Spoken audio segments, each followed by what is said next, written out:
With the images of the Olympic Games fresh in my mind, those athletes that are just competing every day for our enjoyment, it's really time for us to turn our attention also to what joy sports and activity bring to our lives.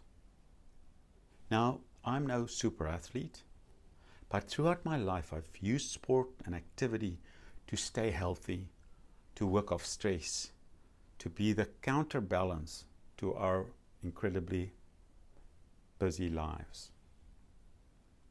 I watch these athletes. The moment they've won a medal, they are at the epitome of joy. They're so joyful, so happy. And I watch the person who's just narrowly been beaten and the utter despair on their faces. I'm reminded that between that utter despair and that extreme joy is our lives. This is where we live. As human beings, we get to experience life, we get to feel life, and isn't that what makes life life? You've got to have the utter despair to be able to enjoy the extreme joy as well. You need to have both those points. Now, I see that in the athletes, but then I experience it myself as a spectator, as someone who's urging on better performances and rooting for my favorites. I have the privilege of rooting for two countries at the same time.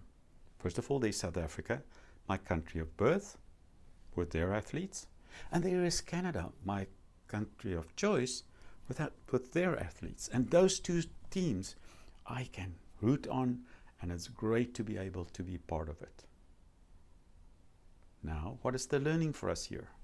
First of all, let's experience life. Let's know when we're in despair and know that it's going to be better again. Let's know when we're in utter joy and know it's going to be worse again. But we're experiencing all these highs and lows, and that's part of experiencing life.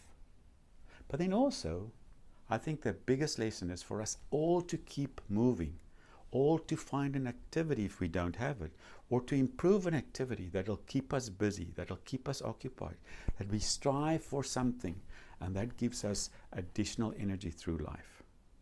When we do this, the joy will be ours. Have a great week.